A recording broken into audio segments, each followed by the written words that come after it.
제가 인터넷에서 우연치 않게 어떤 한 기도의 어떤 문장을 봤어요. 베네딕트 수사가 말씀한 건데요. 기도하는 것이 노동이다, 이분이 이렇게 말씀하셨더라고요. 그러니까 여러분, 우리가 기도해 보시면 이 말이 아마 좀 이해가 될 것 같습니다. 공감할 수 있을 것 같아요. 왜냐하면 기도가 굉장히 수고가 따르지 않습니까?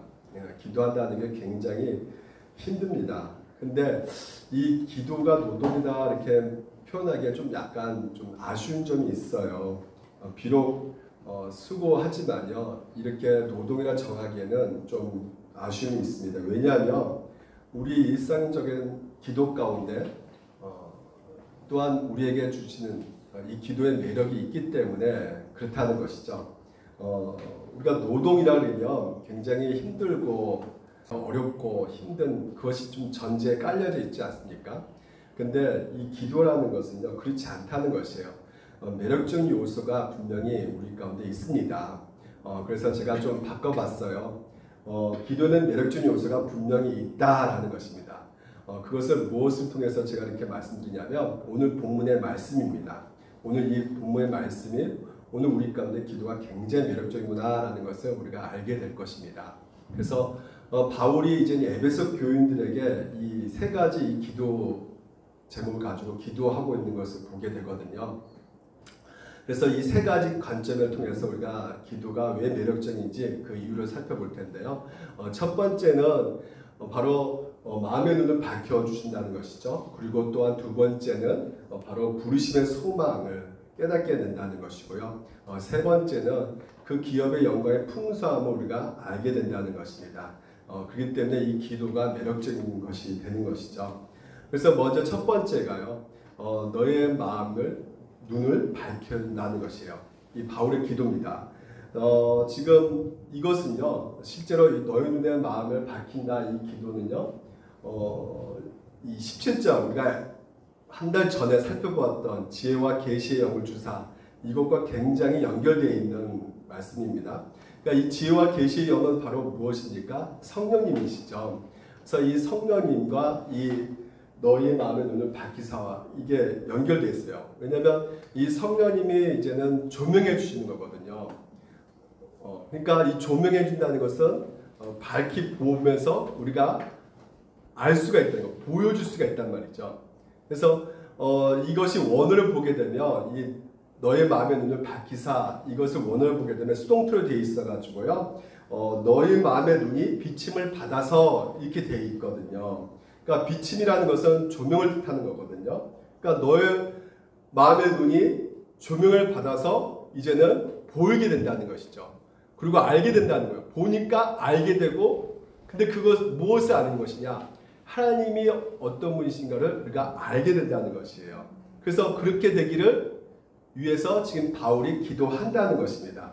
그러니까 에베소서 성도들에게 무엇보다도 가장 중요한 것이 성령의 조명을 받아가지고, 그래서 우리 눈이 밝아져가지고 하나님이 누군지 알게 되는 그것을 간절히 원하고 지금 이제 바울이 기도하고 있다는 것이죠. 이것은 마치 시편 119편 시편 기자가 기도하는 제목과 똑같습니다. 보십시오. 내 눈을 열어서 주의 율법에서 놀라운 것을 보게 하소서, 이래요. 여러분, 시편 기자가 말씀 묵상 그리고 항상 하나님 말씀을 가까이 했던 사람입니다. 그런데도 불구하고 지금 현재 내 눈을 열게 해달라고 말하고 있는 것이에요. 왜냐하면 궁극적으로 이 하나님 말씀을 내가 접하고 있지만요, 하나님께서 깨닫게 해주지 않으면요, 우리 안에 이런 죄된 본성과 그리고 우리 완약함 때문에 제대로 알 수가 없다는 것이죠. 다시 말해서 네 힘으로는 안 된다는 것이죠. 하나님께서 읽게 해주시고 알려주셔야지만이 내가 눈을 밝히 보여줘가지고 이 말씀의 보물을 내가 먹을 수가 있고 알게 된다는 것이죠. 그래서 이 저희 눈을 열어 이 기도하고 오늘 이 너의 마음의 눈을 밝혀주셔서 같은 기도라고 할 수 있는 것입니다. 그렇습니다. 이 보는 거하고요, 이 아는 것은요, 연결되어 있어요. 그러니까 봐야지만이 알 수가 있는 것이죠. 그러니까 지금 이제 사도 바울은 지금 기도하고 있는 것이 한마디로 뭐냐면, 여러분의 눈을 떠서 보십시오. 그리고 알아가십시오. 이라는 것이에요. 그러니까 지금 사도가 에베소 교인들에게요, 어떤 일을 하고 어떤 활동하고 또한 어떤 봉사를 열심히 하도록 기도하고 있는 것이 아니라, 그것을 위해서 기도는 물론 해야 되지만요, 그것보다 우선적으로 필요한 것이 있단 말이죠. 그것이 무엇이냐면 봐야 된다는 것이에요. 그래서 하나님 먼저 보고 알아야 된다는 거 말씀하고 있는 것입니다. 여러분, 이게 너무나 중요합니다. 먼저 봐야 된다는 것이에요. 그래서 보게 해달라는 것입니다. 우리가 봐야지만이 우리가 제대로 선택을 할 수 있기 때문에 보는 게 너무나 중요한 것이에요. 신앙생활 하면서 이 보인다는 것은 육적인 눈이 눈 떠서 보는 것을 말하는 것이 아니죠. 영적으로 보는 것이란 말이에요. 그래서 영적인 것을 보아야 되는데, 우리의 인생에서 꼭 필요한 것들을 제대로 봐야지만이, 그리고 그것을 우리가 선택할 수 있고 또 우리 삶 가운데 윤택해질 수가 있거든요. 다시 말해서 내가 보지 못하기 때문에 이것이 진짜 좋은 것인지 나쁜 것인지, 저 길을 가야 할 길인가 아니면 가지 말아야 할 길인가, 왠지 모르게 눈에 보이는 데는 굉장히 아름답고 좀 황홀하고 좀 정말 좀 멋있게 보인다 할지라도 그 길을 걸어가면 굉장히 위험한 길인지를 영적으로 우리가 봐야지만이 오늘 우리가 이 땅에서 복받는 삶을 우리가 살 수 있단 말이에요. 봐야지만이 선택할 수 있지 않습니까? 제대로 봐야 된다는 것이에요. 우리가 작년에 한 큰 사건이 있었죠. 계곡에서 남편을 떨어뜨려가지고 죽이는 그 살인 사건 있지 않습니까? 보험금을 타기 위해서 남자와 짜가지고요, 남편을 계곡을 끌고 가지고 가스라이팅 해가지고 떨어뜨려서 추락시켜가지고 죽였던 사건입니다. 아주 충격적인 사건이었어요. 정말 너무나 마음에 동정이 가는 거죠. 안타깝죠. 근데 안타까운 것이 뭐냐면 그 남자에게 정말 보는 눈이 없었다는 것이죠. 그러니까 그것 때문에 제대로 봤으면 그렇게 고통스럽게 그리고 아주 비참하게 극단적인 어떤 사건이 생기지 않을 수 있었을 텐데 제대로 보지 못했기 때문에 벌어지는 것이란 말이에요. 그래서 너의 마음의 눈을 밝히사, 이게 얼마나 매력적인 기도냐면요, 성령의 조명을 통해서 우리 눈이 밝혀져 가지고요, 우리가 하나님을 알게 되면 우리 가운데 영혼의 채워짐이 있단 말이에요. 풍성한 하나님의 그 은혜를 우리가 누릴 수가 있게 되는 것입니다. 하나님을 알아감이 오늘 우리가 선한 것을 풍성하게 맛볼 수가 있게 되는 것이에요. 지금 그러면 에베소 교인들이 하나님을 알지 못했는가? 그렇지가 않죠. 하나님을 모르는 것이 아니었습니다. 알고 있었어요. 우리가 어떻게 할 수 있냐면, 보십시오. 우리가 15절 보니까 이로 말미암아 주 예수 안에서 너희 믿음과 모든 성도를 향한 사랑을 나도 듣고, 어때요? 에베소 교인들이 하나님을 모르는 게 아니었죠. 알고 있었죠. 그러면 왜 이렇게 또 기도를 해야 되는 이유가 무엇이냐? 그들이 알고 있는 그 암과 다른 것이란 말이죠. 어떤 것이냐면 바로 이것은 지식적인 암이 아니라 체험적인 암이라는 것이에요. 그러니까 관계를 통해서 알아가는 것이죠. 이게 우리 신앙생활 가운데 너무나 중요합니다. 우리가 성경으로 이렇게 교리적으로 이렇게 우리가 좀 읽고 배웠기 때문에 지식적으로 우리가 쌓여 있단 말이에요. 안단 말이에요. 그래서 알기 때문에 지금 여러분도 이 자리에 나와 있지만요, 중요한 것은 이론적인 지식이 아니라, 사별적인 지식이 아니고 우리의 삶과 동떨어진 그런 지식이 아니라 오늘 그런 지식을 갖고 우리의 삶 속에서 역사하는 것이란 말이죠. 그 지식이 만약에 그렇게 역사하지 않는다면 모르는 것과 별 차이가 없는 것이에요. 그러니까 이게 바로 체험적 지식이거든요. 체험적 지식. 여러분, 체험이 그 자체가 우리를 구원하는 것은 아닙니다. 구원하는 것은, 우리를 구원하는 것은 오직 신자는 누굴 통해서 구원받아요? 예수 그리스도 믿음으로 우리가 구원받습니다. 그러니까 그 믿음이라는 것이요, 여러분, 그냥 야고보서에서 말하는 죽어있는 믿음이 아니란 말이에요. 이 믿음은 작동한단 말이죠. 살아 움직인단 말이에요. 그래서 당연히 어디로 흘러갈 수밖에 없냐면 체험적으로 흘러갈 수밖에 없게 되어 있단 말입니다. 그러니까 만약에 우리가 이 지식을 알고 있으면서도 내 삶 가운데 이게 따로 놀고 있다면 이건 굉장히 우리 자신을 한번 봐야 된다는 것입니다. 예를 들면 이 체험적 지식이 어떻게 잘 나타나냐면요, 이런 겁니다.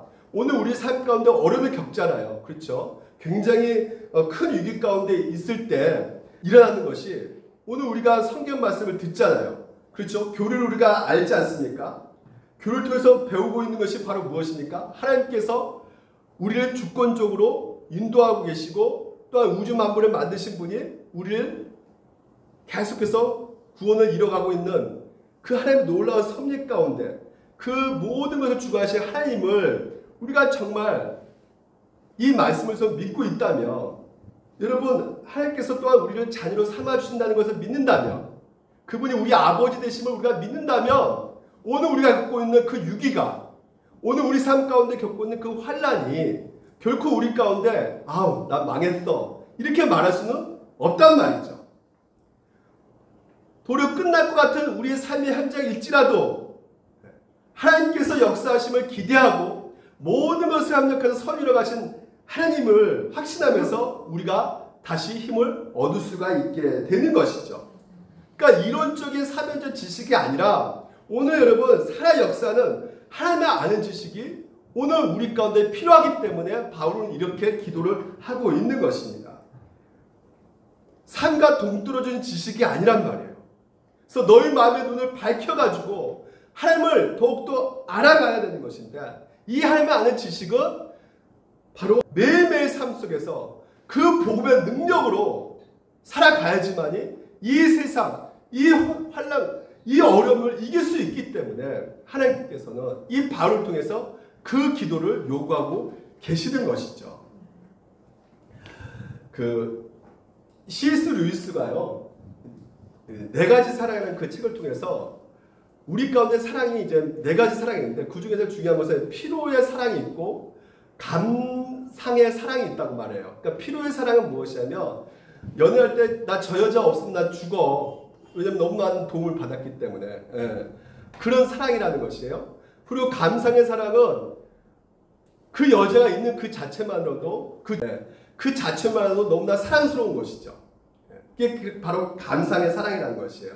그러니까 오늘 여러분 우리가 기도할 때 필요의 사랑으로 그것을 내 생각 가운데 지배적으로 역할을 해가지고 기도하고 있는 것인가, 아니면 내가 감상의 사랑으로 기도하고 있는 것인가, 한번 생각해 볼 필요가 있는 것이죠. 그러니까 왜냐하면 우리가 필요 중심의 기도를 하게 되면 결국 우리가 이방과 별 차이가 없거든요. 계속해서 하나님의 그 교제를 맛보고 기도해야 될 텐데 그 교제의 맛을 느끼지 못하게 되는 것이에요. 그래서 팀 켈러 목사님이 우리 가운데 기도가 두 가지 기도가 있는데, 종교 중심의 기도, 그러니까 기독교 본질을 벗어나는 것을 종교라고 말하는데, 이 종교 중심의 기도가 있다는 것이에요. 그리고 또 복음 중심의 기도가 있는데, 이 종교 중심의 기도는 주로 간구와 기도로 구성되어 있으며, 그러니까 필요의 그 사랑, 이것도 필요하죠. 그렇죠? 우리가 필요를 하나님께 요구할 수 있는 것입니다. 하지만 필요가 생길 때만 기도한다는 것이에요. 이게 바로 종교 중심의 기도라는 것이죠. 그래서 기도하는 주된 목적은 상황을 통제한다는 거예요. 상황을 내 뜻대로 내 힘으로 내가 주관해서 통제하려고 한다는 거죠. 그러니까 하나님도 어떻게 해요? 내가 통제하려고 하는 것이죠. 하나님 뜻을 여기 있는데 내가 통제하려고 하는 것이죠. 근데 복음의 중심 기도는 그렇지 않다는 것이요. 이게 바로 감상의 사랑이라는 것입니다. 기도 생활은 찬양과 기도로 주로 구성된다. 그냥 그것이 내 뜻 가운데 이루지 않다 할지라도 하나님 그 자체만으로도 내가 너무나 행복하고 너무나 사랑스럽습니다. 이런 생각 가운데 하나님 앞에 어떻게 해요? 그냥 기도하고 경배하고 찬양한다는 것이에요. 그래서 이 기도하는 주된 목적은 어디에 있는 것이에요? 뭔가를 얻어내는 그 수단이 아니라, 그렇죠, 하나님과 교제 가운데 있는 것이 목적을 두고 있는 것이 바로 이게 복음의 중심의 기도라는 것입니다. 그래서 이 기도가요, 오늘 우리 가운데 더욱더 하나님의 아는 지식 가운데 알아가게 된다면 어떻게 될까요? 하나님을 더욱더 우리가 의지할 수밖에 없게 되는 것이에요. 더욱더 영적인 힘이 생길 수밖에 없게 되는 것입니다. 제가요, 정말 이 3년 넘게 진짜 우리가 코로나 경험했잖아요. 예.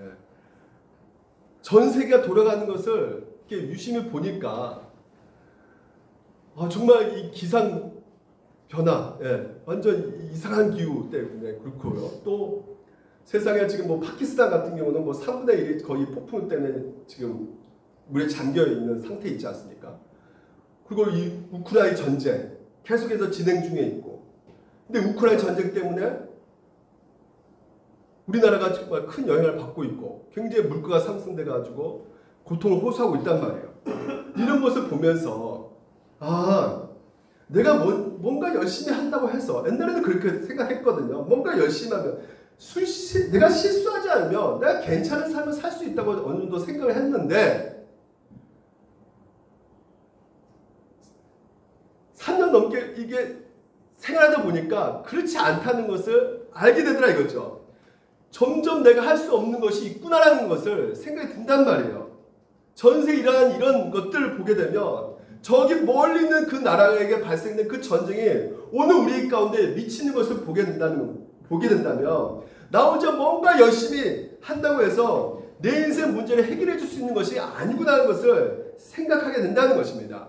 그렇기 때문에 더욱더 우리가 어떻게 될 수밖에 없는 것이에요? 의지할 수밖에 없게 되는 것이죠. 그래서 코로나 때 여러분 통계를 내봤는데 오히려 코로나 때 이런 경제 위기에 힘들었을 때 기도하는 사람이 더 많아졌을까요? 더 적어졌을까요? 더 많아졌다는 것이에요. 의존할 수밖에 없게 되는 것이죠. 그래서 기도 시간이 늘어날 수밖에 없게 되는 것이에요. 그러니까 기도 시간이 늘어난다고 해서 응답되어지는 것은 아니고요. 오늘 여러분 우리 일상 가운데 많이 느끼는 그 여인 관계를 통해서 우리가 볼 수 있듯이 하나님에 대해서 알아가면 어떻게 합니까? 사랑하게 되면, 보통 여인을 알아가고 사랑하게 되면 더욱더 의지하게 되거든요. 제 아내를 사랑하고 그러면 점점 더 의지하게 되더라고요. 왜 웃냐? 제가 쑥스러워서 그렇습니다. 너무나 의존하게 되더라고요. 아내를요. 사랑하게 되면. 그러니까 기도는 어떤 자기 노력을 보여줌으로 말미암아 하나님 아버지 앞에서 나의 어떤 것을 얻어내는 수단이 아니라 그 기도를 통해서 하나님을 알아가고 그리고 사랑하면서 그 삶의 그 의지하는 마음의 표현이라는 것이죠. 그러니까 의지한다는 건 결국 무엇입니까? 좋아한다는 거 아니겠습니까? 그래서 기도가 좋아지는 것이고요. 그리고 기도 시간이 그래서 많아지는 것이고, 그리고 그걸 통해서 어떻게 하게 되는 겁니까? 그 기도 시간이 즐거워질 수밖에 없는 것이에요. 그리고 그 기도 시간 가운데 하나님과의 그 사랑의 교제가 사랑에 싹트게 되는 것이죠. 그래서 그 사랑 때문에 이 기도는 굉장히 매력적인 것이 될 수밖에 없다는 것입니다. 두 번째는요. 왜 우리 기도가 매력적인 이유가 무엇이냐면 부르신 소망이 있다는 것이에요. 오늘 18절 보니까 그의 부르심의 소망이 무엇이며 라고 기도를 하고 있어요. 자, 이 부르심은요. 우리가 죄 가운데서 하나님에 대해 전혀 알지 못하고요. 그리고 하나님을 거역하는 삶을 살아갔던 그 사람들이 하나님의 주권적인 역사로 인해서 부르셔가지고 구원하신 것이 바로 하나님의 부르심이라고 말을 하고 있는 것입니다. 로마서 8장에 보게 되면 이것을 하나님을 사랑하는 자 곧 그의 뜻대로 부르심을 입은 자들에게는, 자, 여러분 하나님을 사랑하십니까?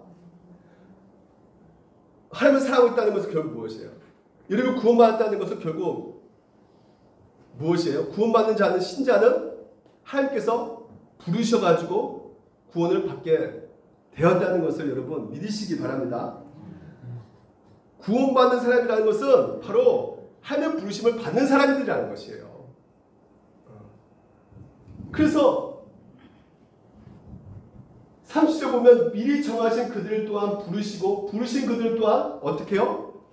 의롭다 하시는 거예요. 이 신칭이 여러분을 하나님께서 이미 부르시로 작정하셨고 그래서 여러분을 부르셔가지고 의롭게 여겨 주셨다는 거. 예.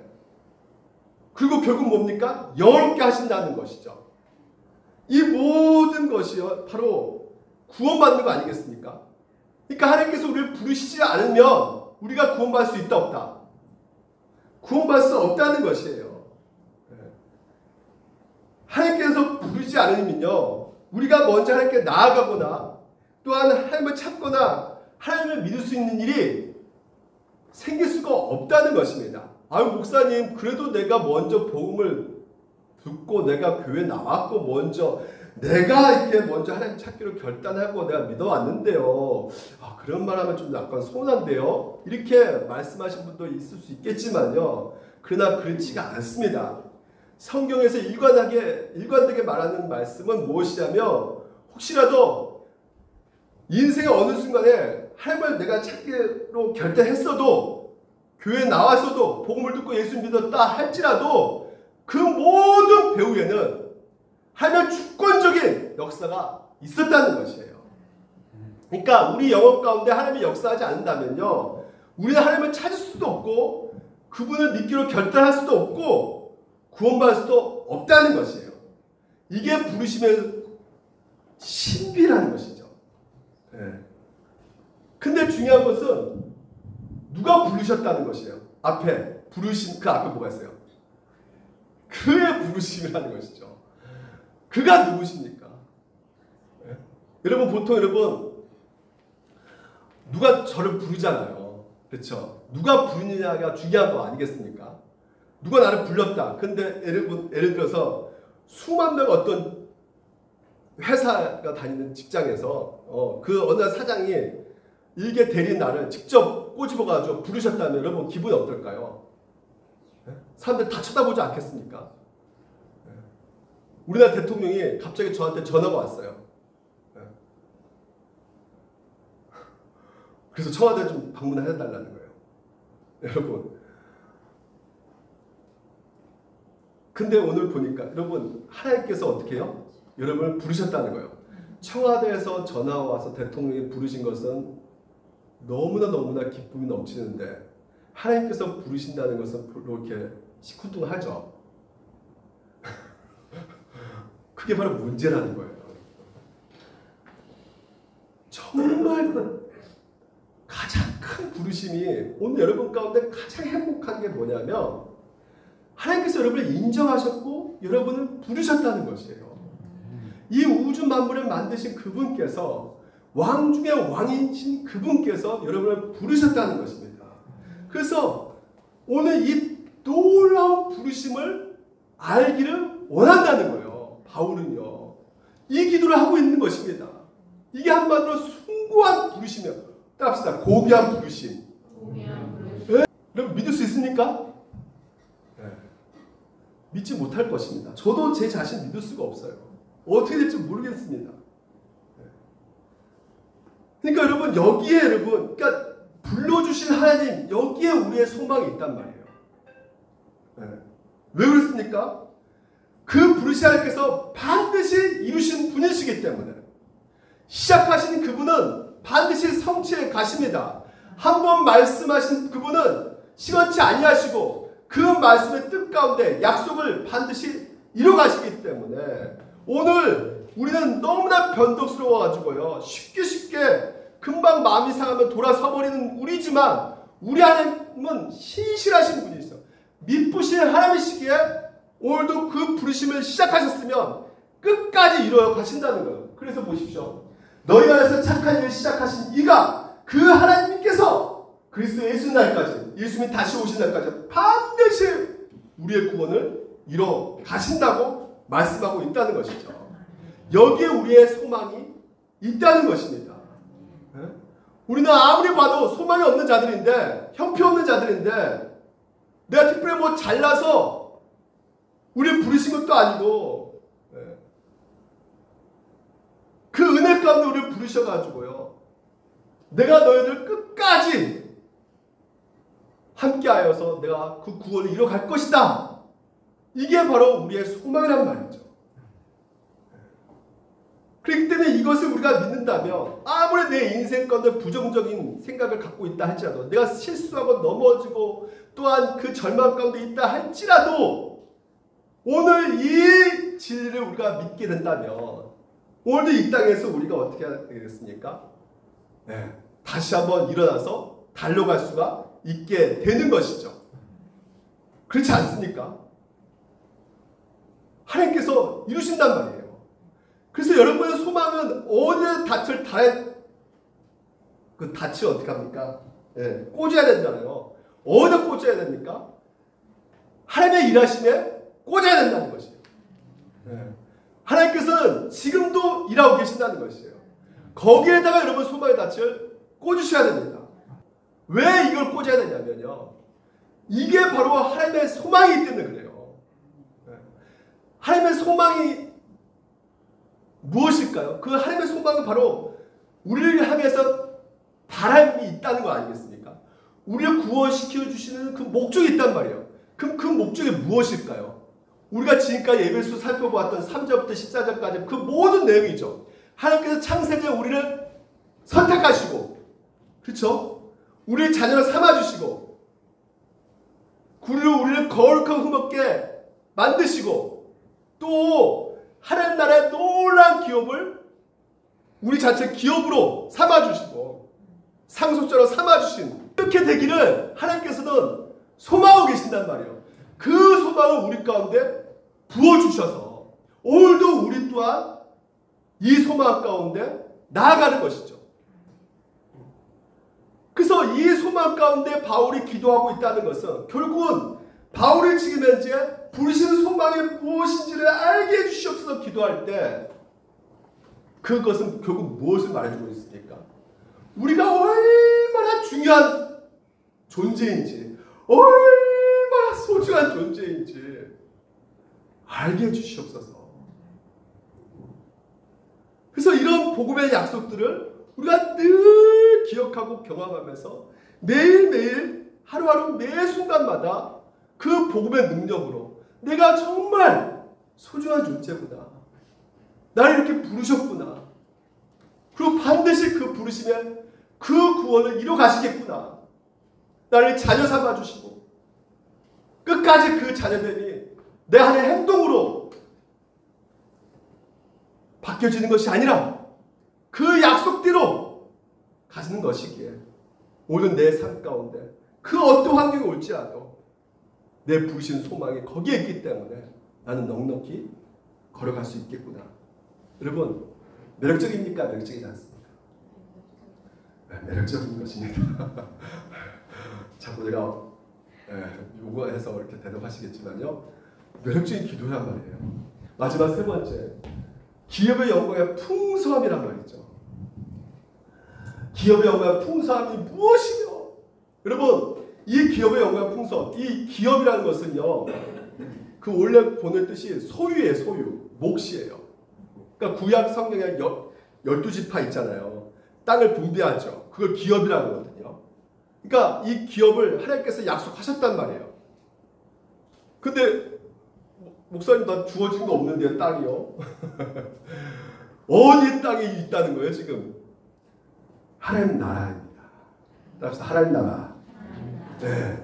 그러니까 오늘 우리를 거룩하고 흠없게 하시고 오늘 여러분을 하나님의 자녀 되게 하셨고 상속자가 되었기 때문에 장차 예수님께서 마라나타 아멘 주 예수 어서 오시옵소서 그 찬양이 이루어지는 날에 오늘 우리가 받게 될 그 영원한 하나님 나라의 기업 오늘 여러분 상속받게 된다는 것입니다. 이것을 아주 구체적으로 베드로가 이렇게 말합니다. 썩지 않고 더럽지 않고 새하지 아니하는 유업을 있게 하시나니. 자, 이게 어디에 간직되어 있다고요? 지금 눈에 보이지 않지만 하나님께서 딱 간직하고 있단 말이죠. 간직했다는 것은 결국 뭘 말해주고 있습니까? 반드시 주겠다는 말이에요. 왜? 우리 것이기 때문에. 할렐루야. 에? 근데 그것이요 썩지 않고 더럽지 않고 새하지 않는 것이란 말이에요. 구체적으로 뭘 한 가지 예를 들면 주실까요? 부활의 몸, 부활의 몸. 우리 몸이 부활한다는 것이죠. 가장 영원한 몸으로 부활한다는 것이에요. 영적인 것이 아닙니다, 여러분. 진짜 몸이 부활하는 것이에요. 우리는 그것을 믿는 것입니다. 사도신경 분명히 우리가 살펴보았어요. 그것을 믿지 않으면 그건 잘못된 거예요. 영혼, 육, 전인격 모든 우리 몸이 다 부활하는 거예요. 가장 새하지 않고 영원한 몸으로 우리가 부활한다는 것입니다. 그 두 번째는 그때는 얼굴과 얼굴이 대면한다는 것이에요. 누구 얼굴이요? 예수 그리스도 얼굴이요. 보십시오. 사랑하는 자들아, 우리가 지금 하나님의 자녀라. 장래에 어떻게 될지는 아직 나타나지 아니하였으나, 그렇죠? 2000년에 아직까지 나타나지 않았어요. 아직까지 주님은 지금도 오시지 않았어요. 하지만 그가 나타나시면 우리와 그와 같은 줄을 아는 것은 그의 참모습 그대로 어떻게 해요? 볼 거다는 거예요. 예수님을 진짜 우리가 만난다는 것입니다. 얼굴과 얼굴. 그러니까 우리가 지금은 희미하게 보이죠. 그냥 말씀과 기도를 통해서 우리가 희미하게 예수 그리스도를 우리가 경험하잖아요. 하지만 그때는 진짜 그 하나님과 만나면서 친교의 사랑이 뜨거워지고 깊어진다는 것이에요. 또한 이 기업은 또한 우리에게 놀라운 축복을 주는 게 무엇이냐면 다스리는 영광을 우리 가운데 주신다는 거예요. 자, 보십시오. 그들도 우리 하나님 앞에서 나라와 재산을 가운데 삼으셨으니 그들이, 여러분들이 땅에서 어떻게 해요? 왕노릇한다는 거예요. 이 왕노릇한다는 것은 뭐냐면 다스린다는 것입니다. 누구와 함께? 그리스도와 함께. 할렐루야.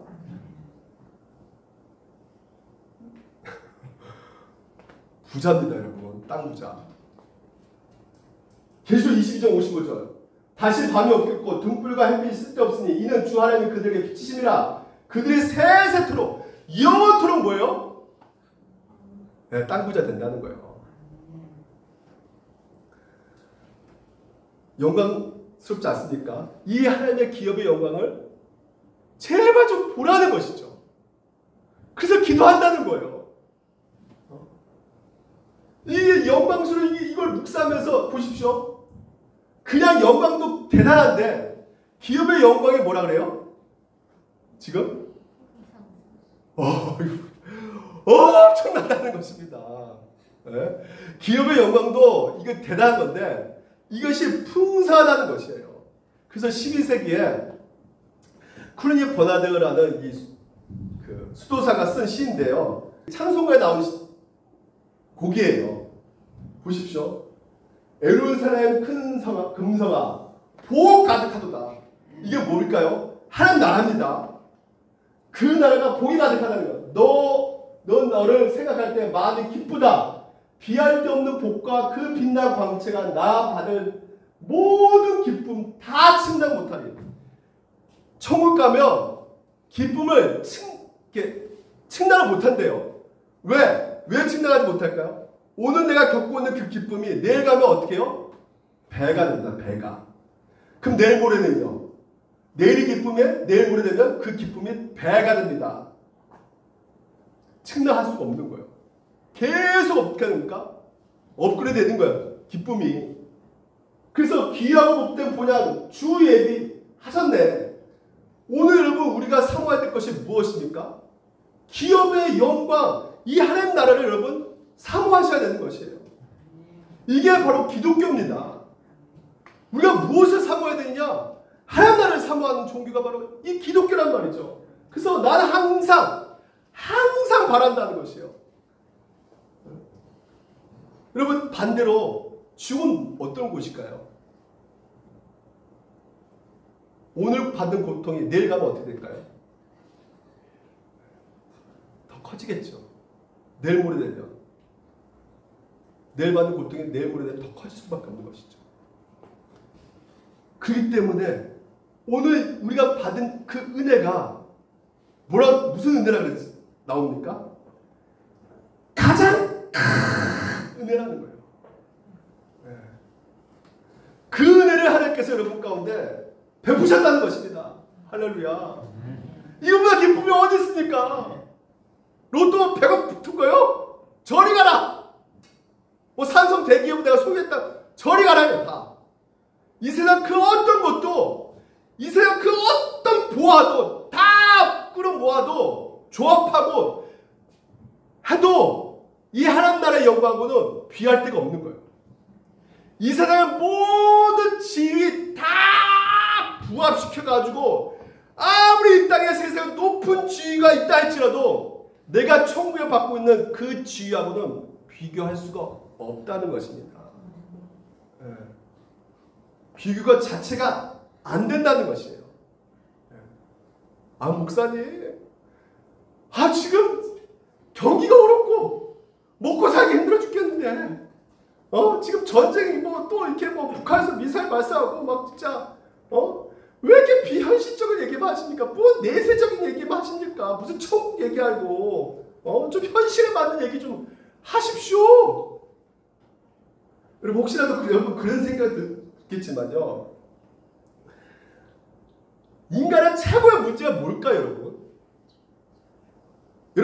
여러분 인생 가운데 최고의 문제가 뭘까요? 하나님과 영혼의 문제입니다.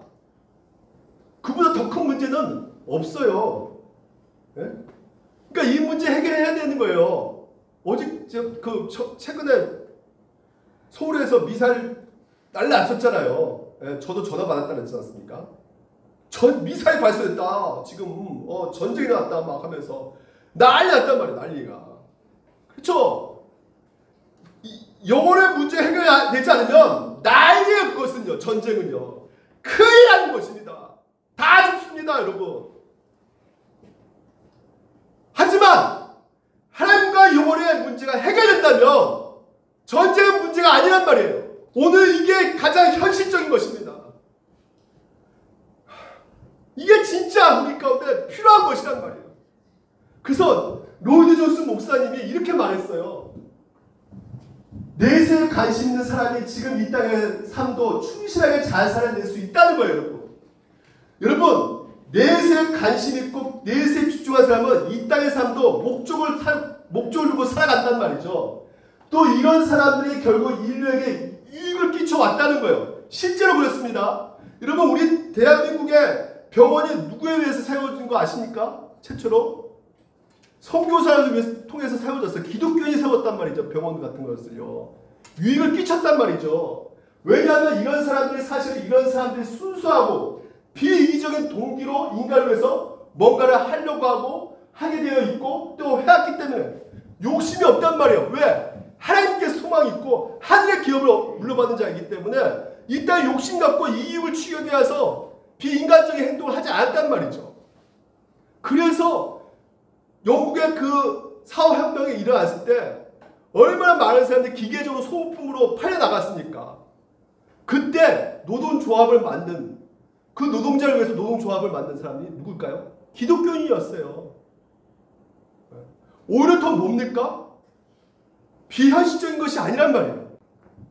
우리의 본능은 자꾸 이런 세상의 어떤 지위, 명성, 인기 이걸 더 바라보고 그걸 의지하고 그것이 나에게 행복을 줄 수 있다고 주장창 그것만 생각하고 쫓아가지만 오히려 그것은 오늘 영적으로 우리에게 마이너스가 된다는 거예요. 그래서 성경은 자꾸 얘기하는 것이 무엇입니까? 그러므로 너희가 그리스도와 함께 다시 살리심을 받았으면 너희들이 진짜 부활의 생명을 믿고 있다면 뭐예요? 위의 것을 찾으라는 것이에요. 거기에는 그리스도께서 하나님 우편에 앉아 계신다. 너희들의 신분이 너희들의 지위가 어떤 존재인지를 제발 보라는 것이죠. 그래서 위의 것 여러분의 하나님의 신분 지위가 어떤 존재입니까? 자녀란 말이에요. 이방된 자녀란 말이죠. 천국 백성이란 말이에요. 그때 모든 것을 가진 자란 말이죠. 그래서 위의 것을 생각하고 땅의 것을 그렇죠. 땅의 것을 생각하면 어떻게 합니까? 비참해진단 말이에요. 남들보다 내가 더 못 가진 것 때문에 상실이 크고 더 남들 가진 것 보고 부러워하고 나 왜 이게 없는 거야? 왜 난 돈이 없는 거야? 난 이것도 없고 저것도 없고 내 인생 뭐야? 망했네. 그래서 바울이 뭐랍니까? 기업의 영광의 풍성함을 보게 해달라고 기도하는 것이에요. 왜? 우리가 살아가면서 이 땅에서 이 세상이 우리를 가만히 두지 않기 때문에, 자꾸만 이 땅 것으로 우리를 평가하기 때문에, 내가 받고 있는 이 지위를 잊어버리게 만든단 말이에요. 내가 받고 있고 내가 소유한 것을 망각하게 만든단 말이에요. 그래서 자꾸만 이 땅의 현실 가운데 문제만 생각하게 들어서 기업의 영광을 풍성을 보지 못하기 때문에 제발 좀 내가 받았은 것을 알면서도 어떻게 합니까? 의심이 생기죠. 진짜 내가 이런 기업을 받았나? 의심이 생기잖아요. 의심이 생기지 않도록 기도하는 것이란 말이죠. 확실히 믿도록 기도하는 거죠. 그것을 확실히 믿을 때 내 인생 가운데 이 세상의 그 모든 영광들이 퇴색해져 갈 수가 있기 때문에 그걸 놓고 강력하게 기도하는 것이란 말이죠. 여러분, 기독교는 확실합니다. 세상의 종교는 뭐라 말하냐면, 야, 너 이렇게 하면 구원받을 수 있을 것 같고, 이렇게 하면 구원받지 못할 것 같고, 그럼 나도 모르겠다. 그냥 가능성 있겠다. 야. 이게 바로 세상 종교예요. 너가 노력하고 애쓰면, 너 이걸 좀 구원의 영광을 받을 수 있고, 구원의 영광 받을 수 있을까? 기독교는 그렇게 말하고 있지 않단 말이에요. 기독교는 확실하게 말합니다. 너는 그리스도와 함께 이 모든 것을 가진 자다. 너는 우주 만물의 가운데 최고의 지위를 얻은 자다. 그리고 네가 세상의 모든 것을 통치할 거다. 신천지 이마이가 통치하는 게 아니라 우리가 통치한단 말입니다. 우리가 지옥 가는 말을 하면 안 되지만, 이미 우리는 확정되어 있단 말이에요. 세상의 종교는 구원의 가능성에 대해서 얘기하지만 우리는 100% 확신한단 말입니다. 그러니까 그것이 이미 현실을 이루었다는 것을 이 기도를 통해서 선포하라는 것이에요. 기업의 영광의 풍성함을 무엇인지 알기를 원한다. 그래서 오늘도 이 모든 영광을 소유한 것처럼 넉넉하게 살아내라는 것이에요. 이것은요, 여러분, 이 세상이 이길 수가 없다는 말하고 있어요. 보십시오. 또 어떤 이는 조롱과 채찍뿐 아니라 결박과 옹해같이 시험도 받았으며 돌로 치는 톱을 켜는 환난과 학대를 받았지만 이런 사람은 세상에 감당하지 못하니라. 왜 그렇다고요? 기업의 영광의 풍성함을 알고 있기 때문에. 현실의 고난, 핍박, 환난. 그러니까 이런 사람은 어떻게 해요? 세상에 어떻게 할 수가 없단 말이에요. 근데 이것을 어떻게 내 신분이 비참한데, 그리고 내 영광이 아주 작은데, 아무것도 아닌데 어떻게 내가 큰 영광, 큰 주위에 내가 어떻게 올라서고 높이 볼 수가 있는 것인가? 뭐라고 합니까? 이 사람들은 다 뭘로요? 뭘로요? 믿음으로. 믿음으로 말미암아 증거를 받았던 것이에요. 그래서 약속된 것을 받지 못하였습니다. 이미 여러분, 오늘 우리가 예수 그리스도 안에서 이 모든 영광과 기업을 얻었다는 것을요, 끊임없이 바라보시기를 주님으로 축원드립니다. 이런 사람이 바로 이 세상에 감당치 못한 삶이란 말이에요. 그래서 내가 가난과 궁핍 가운데 기뻐할 수 있고 만족할 수 있고 실패 가운데도 결코 실패가 아니라 생각할 수 있었던 그 모든 것들은 이미 하나님께서 나에게 베풀어 주신 궁극적인 승리, 이게 바로 우리 여러분 손에 이미 쥐어졌단 말이죠. 이것을 여러분 믿으시라는 것이에요. 그래야지만이 이 세상을 이길 수가 있단 말입니다. 여러분, 이생망 아시죠? 들어보셨어요? 이생망 아주 유행어입니다. 왜 이게 유행 탔을까? 찾아보니까 사람들이 태어나 보니까 자기 집이 가난하게 태어나고 흑수저로 태어난 거예요. 그러니까 어릴 때부터 혜택을 받지 못한 거죠. 그래서 당연히 좋은 대학도 못 가고 좋은 직장도 취직하지 못하고 그 외모도 이렇게 태어나가지고 평범하지 못한 상태에서 결혼에 있어서 뭔가 내가 결혼할 수 있을까?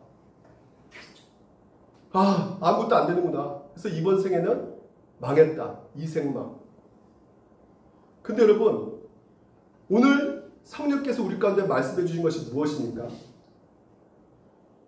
결코 우리는 여러분들만큼은 이생망 결코 말할 수가 없다는 것입니다. 왜요?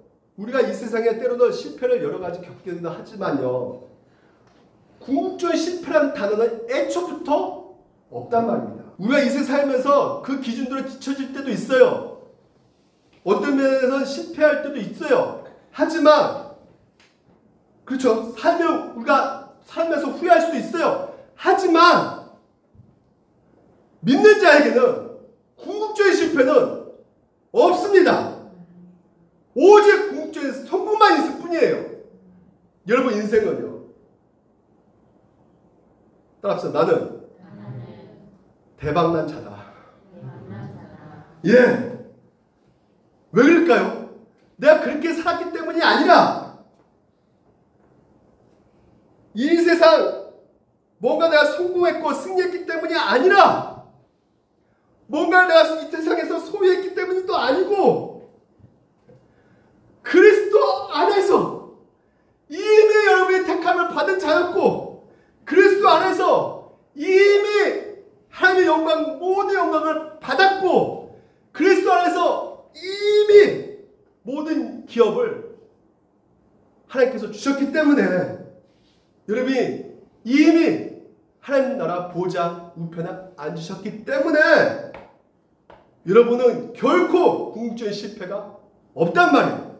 이생망 전혀 관련이 없습니다. 그렇기 때문에 여러분이 어떤 환경이 있든지 어떤 고난이 있든지 오늘 그 믿음으로 하나님의 일하심을 바라보면서 힘을 내시기를 주님으로 축원드립니다. 오직 우리의 힘과 용기가 여기서 생기는 것이에요. 그래서 여러분 이걸 놓고 우리가 간절히 기도하는 것입니다. 얼마나 우리 자신을 돋보여줍니까? 돋보이게 하잖아 이 기도가요. 그러니까 어떻습니까? 매력적이란 말이에요. 한 주간 여러분 이 세 가지를 놓고 기도하셔서 내가 얼마나 행복한 사람인가, 얼마나 내가 대박난 사람인가를 더욱더 풍성하게 경험하시는 한 주가 되시기를 주님의 이름으로 축원드립니다. 기도하겠습니다.